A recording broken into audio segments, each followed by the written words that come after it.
আমি যখন এলাম তখন তো দেখলাম অনেক কারখানা হয়েছে, চিমনি থেকে শুধু ধোঁয়াই ধোঁয়া, অন্ধকার রাস্তাঘাট, শুধু ধোঁয়া বেরোচ্ছে। হুগলি জেলার আকাশে শিল্পের ধোঁয়া নাকি দেখেছিলেন হুগলির তৃণমূল কংগ্রেস প্রার্থী।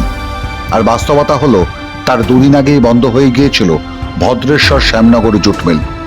তৃণমূলের স্থানীয় নেতা আর মালিক পক্ষের যোগসাজশে বেকার হয়ে গিয়েছিল প্রায় ২৫০০ শ্রমিক। আর এবার বন্ধ করে দেওয়া হলো শিবপুরের হাওড়া জুট মিল।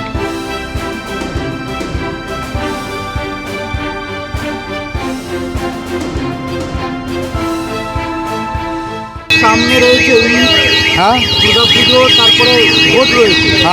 লোকসভা ভোটের সামনে এই ধরনের ঘটনা কীভাবে দেখছে?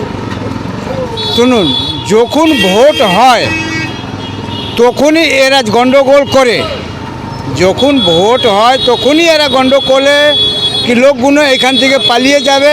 আগামী ২০শে মে হাওড়ায় ভোট, তার আগেই বন্ধ হয়ে গেল মধ্য হাওড়ার বিধানসভার অন্তর্গত হাওড়া জুট মিল। ফলে কর্মহীন হয়ে পড়লেন প্রায় ৩৫০০ কর্মী। যারা এখানকার বাসিন্দা তারা ছাড়া বাকিরা ফিরে যাবেন দেশে, বিহারে, উত্তরপ্রদেশে।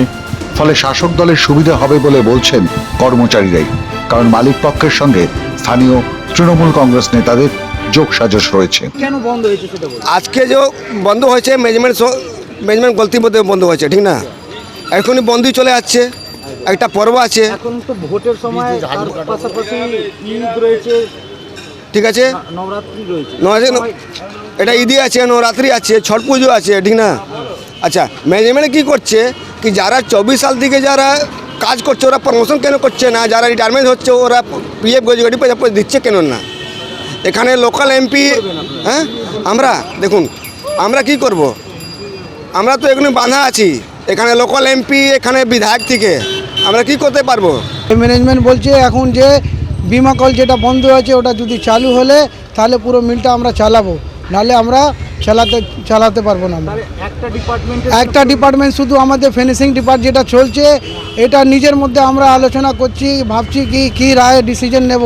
কেন একটা মজদুর আমাদের বাদ নেই, আমাদের এই মিলে কর্মচারী ওরা ওয়ার্কার আছে, আমরাও আছি, তা আমরা সব একজুট হয়ে আমরা চাচ্ছি কাজ করে যাই, কিন্তু কেউ সামনে আসছে না। সামনে তো ঈদ রয়েছে, এই সম্ভবতে নিয়ে আমরা চালাচ্ছি কি সামনে ঈদ পড়ে গেছে, যদি এই ঘটনাটা আমরা যদি তুলে নিই তাহলে আমাদের সংসার কিভাবে চলবে? যে আমরা খেটে আমাদের সংসার চলতে পারছে না। আমাদের এখানে কাউন্সিলর, আমাদের ইউনিয়ন, আমাদের এখানে যে অরূপরা আছে উনি সব খবর জানে, কিন্তু এর উপরে মিলের উপরে কোনো এর উপরে অ্যাকশন নেওয়া যাচ্ছে না।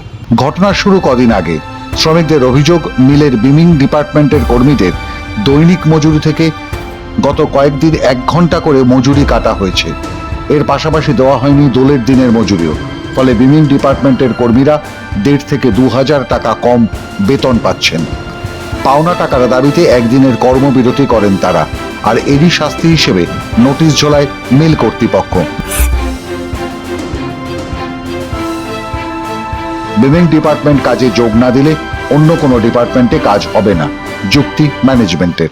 বন্ধ হয়েছে বিম ডিপার্ট মধ্যে আজকে 14 দিন 1 ঘন্টা করে হাজিরি কেটেছে। তারপর এই হোলির যে বন্দি আছে ওই বন্দিটাও মার খেয়ে গেল। মিনিমাম 3 দিনে পয়সাটা কেটে নিয়েছে। প্রত্যেক মজদুরকে ১৫০০ থেকে ২০০০ টাকাটা কম দিয়েছে। মজদুররা তাকে নিয়ে পুরো গুসা হয়ে গেছে, মিলটাকে यानी কি আর নিজের ডিপার্টটাকে বন্ধ করে দিয়েছে, বিম ডিপার্ট বন্ধ করে দিয়েছে।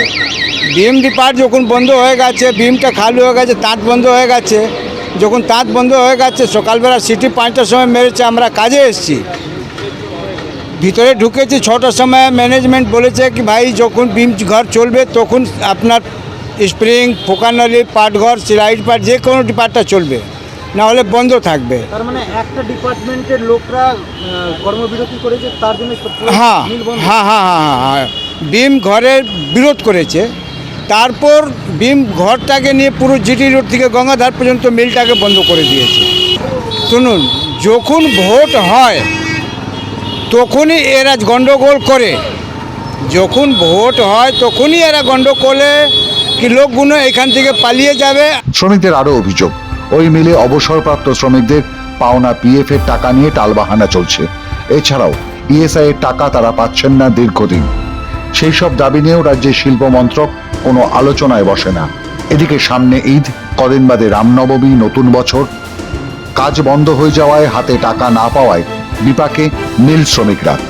জুট মিল বন্ধ হয়ে যাওয়ার খবর পেয়েই ঘটনাস্থলে পৌঁছচ্ছেন সিআইটিইউ ও বিএইচএমএস এর শ্রমিক নেতারা। মাধ্যম ব্যুরো রিপোর্ট।